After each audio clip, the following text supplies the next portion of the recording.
జగిత్యాల నియోజకవర్గ పాత్రికేయ మిత్రులకు పట్టణ ప్రజలందరికీ కూడా నమస్కారం. ముఖ్యంగా జగిత్యాల పట్టణ పేద ప్రజలు ఎవరెవరైతే దూకపల్లి అర్బన్ హౌసింగ్ కాలనీలో నివసించబోతున్నారో వారు విజ్ఞప్తి.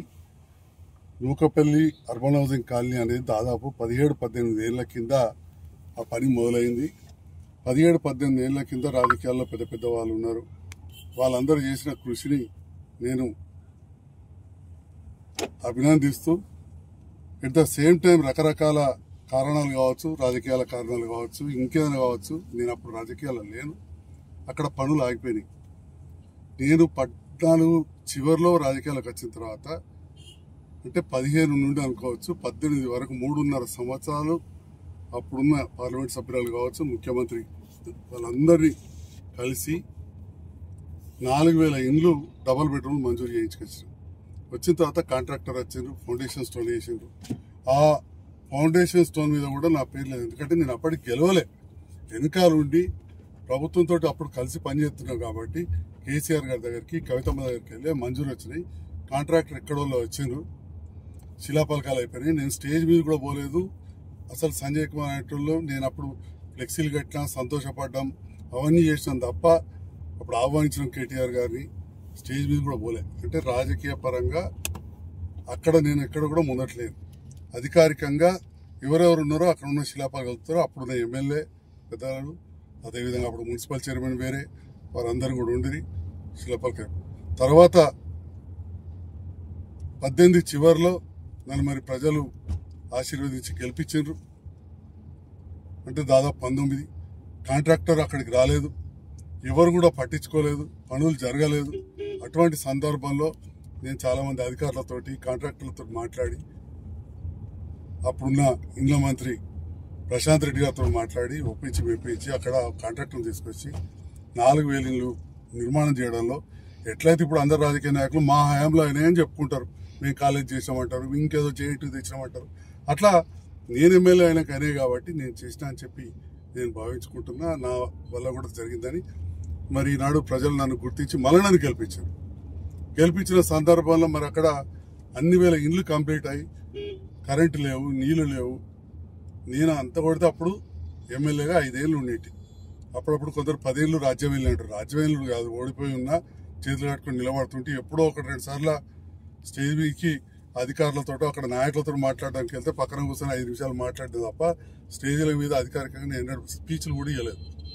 కాబట్టి నేను ఉన్నది 5 ఏళ్లలో 2 సంవత్సరాలు కరోనా, 5 ఏళ్లలో 2 సంవత్సరాలు కరోనా.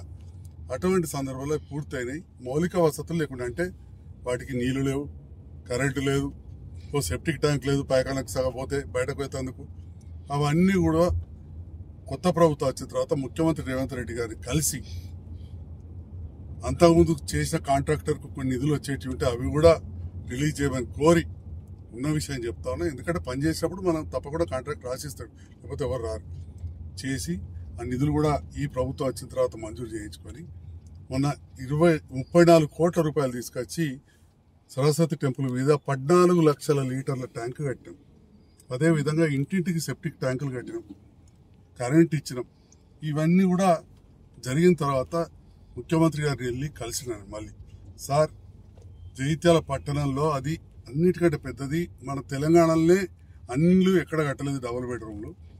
కానీ అక్కడ ఒక స్కూల్ లేదు, దవాఖాన లేదు, రోడ్లు లేవు, కరెంటు లేదు, పోలీస్ స్టేషన్, ఇట్లా చాలా ఒక పట్టణానికి అవసరం ఉండే అన్ని కావాలంటే రాష్ట్రంలో 141 మున్సిపాలిటీలు ఉంటే ఇట్లా కొత్తగా నూకపల్లి కలిపిన వాటిల్లో ఇలాగా వేరే గ్రామాలు కలిపితే వరంగల్ జిల్లాలో 1, రంగారెడ్డి జిల్లాలో 1 ఇస్తూ మన మొత్తం ఉత్తర తెలంగాణలో జగిత్యాల మున్సిపాలిటీకి 20 కోట్ల రూపాయలు ఇచ్చారు ముఖ్యమంత్రి గారు.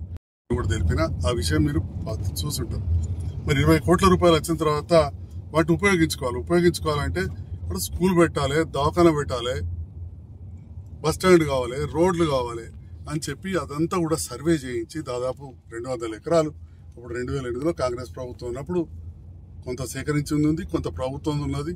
ఇక దాని గురించి పోదలుచుకోలేదు. 18 ఏళ్ళు అప్పటి నుంచి కూడా ఎంతోమంది నాయకులు ఉన్నారు. మరి వారు ఉండగా కూడా పూర్తి కాలేదు. ఇప్పుడు అక్కడ మౌలిక వసతులు అంటే రోడ్లు, డ్రైన్లు, ఇంకా దవాఖానా, బడి, బస్ స్టాండ్, ఒక పట్టణంకి ఎన్ని అవసరం ఉంటే అవన్నీ కూడా చేయాలి. శ్మశాన వాటికలు కావచ్చు, గుడి కావచ్చు, కమ్యూనిటీ హాల్ కావచ్చు, కళ్యాణ మండపం కావచ్చు, షాదిఖానా కావచ్చు, చర్చ్ కావచ్చు, ఇవన్నీ కూడా చేయాలి అనే ఆలోచనతోటి అధికారులతోటి నేను చర్చలు జరిపిన విషయం మీ మీడియా ద్వారా కూడా పేపర్లలో వచ్చింది. దాంట్లో కొంత ఏరియా సాఫ్ చేసేటప్పుడు 17 ఏళ్ళకెళ్ళి అక్కడికి ఎన్నడూ పోని వాళ్ళు, 17 ఏళ్ళ కింద 18 ఏళ్ళ కింద బేస్మెంట్లు కట్టుకునే వాళ్ళు, నిన్న నాయి పోయినాయి, కొందరు పోయినాయి, నాకు ఒకరిద్దరు వస్తే వెంటనే అధికారులకు చెప్పి ఆపేసి బేస్మెంట్లు ఫస్ట్ పోనీయకండి, శుభ్రం చేసేసి తర్వాత అవి ఎవరయో గుర్తించి రూల్స్ ప్రకారం వాళ్ళకి ఇచ్చి అప్పుడు చేద్దాము. వాస్తవానికి 2 నెలల్లో కట్టుకోకపోతే అది ఇందిరా మిల్లు రద్దు అనే కాయిదా ఉంది. 2 నెలలు కట్టుకోవాలి, ఎంత కట్టుకోవాలని లేదు కానీ 2 నెలలు కట్టుకోవాలని. 17 ఏళ్ళకెళ్ళి అక్కడ కాలు కూడా పెట్టలేదు. 17 ఏళ్ళు ఇడిచి పెడితే మనం మంచిగా కట్టుకునే ఇల్లే సగం కూలిపోతుంది. అట్లాంటిది అక్కడ ముళ్ళ కంపాలల్లో 17 ఏళ్ళకెళ్ళి ఇడిచిపెట్టిన ఇల్లు ఎంత బేస్మెంట్లు అన్ని కదిలిపోయి చిత్రావస్థల పాకురు బట్టి ఆ బేస్మెంట్లు అవన్నీ ఉన్నాయి. కానీ ఏది ఏమైనా పేదవాళ్ళది నష్టం జరగద్దు అని చెప్పి పేదవాళ్ళు అన్ని వర్గాల వారితో గెలిచిన నేను తప్పకుండా ఆ రకంగా ఆలోచిస్తా. అలా నా స్వార్థం ఏం లేదు. పేదవాళ్ళకు అన్ని వసతులు చేయాలని చెప్పి మరి గతంలో తీసుకురాలేదు, నేను తీసుకొచ్చిన. అప్పుడెప్పుడో 2008లో మొదలుపెట్టింది, సంతోషం 2008. కానీ ఆ తర్వాత 2009 నుంచి 14 వరకు ఎవరైతే అప్పుడు శిలాపలకాలు ఇచ్చారో, మంజూరు తెచ్చారో వాళ్ళ ప్రభుత్వం ఉండే. 5 ఏళ్ళు పట్టించుకోలే. అదేవిధంగా అక్కడ 100 ఫీట్ల రోడ్ అని చెప్పి అదే శిలాపలకం ఉంది, దాత అని చెప్పి ముత్యారెడ్డి రెడ్డి గారని. మరి ఆ 100 ఫీట్ల రోడ్ ఎటుపోయింది? కాయిదాలు లేవు. మరి వాటన్నిటినీ నేను ఎప్పుడు కూడా పెద్ద రాజకీయాలు చేయలేదు. కానీ ఈరోజు అలాంటి కార్యక్రమాలు ఆపడానికి కొంతమంది ప్రయత్నిస్తున్నట్టు నాకు తెలిసి నేను పాత్రికేయ మిత్రుల ద్వారా ప్రజలకు తెలియజేస్తున్నా. జగిత్యాల ప్రజలకు కావచ్చు, పేద వర్గాలు కావచ్చు, మా పాత్రికేయ మిత్రులకు ఇది పేద ప్రజల కోసం తీసుకున్న నిర్ణయం. ఒక నిర్ణయం తీసుకున్నప్పుడు తప్పకుండా కొన్ని ఒడిదొడుకులు ఉంటాయి. మనకి ఇవాళ ఎస్ఆర్ఎస్పి కాలువలు వచ్చినాయంటే 100 గ్రామాలు పోయినాయి. ఇవాళ కాలువలు తవ్వినామంటే ఎంతో మంది భూములు ఊర్లలో పోతేనే కాలువలు వచ్చినాయి.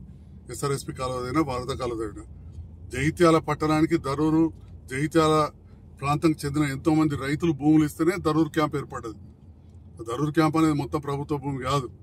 అట్లా ఎప్పుడైనా కానీ కొన్నిసార్లు తప్పై దానికి కంపెన్సేషన్ తప్పకుండా వారికి నష్టపరిహారం ఇచ్చే కార్యక్రమం కూడా ఉంటుందని చెప్పి ఈ సందర్భంగా తెలియజేస్తూ, నేను అన్ని వర్గాల ప్రజలను, అందరు రాజకీయవేత్తలను నేను తప్పుగా అర్థం చేసుకుంటే పెద్ద మనిషిని కూడా నేను అందరినీ కోరుతా ఉన్నా. ఇక నేను పేరు తీస్తే వారు తప్పుపడతారు కావచ్చు.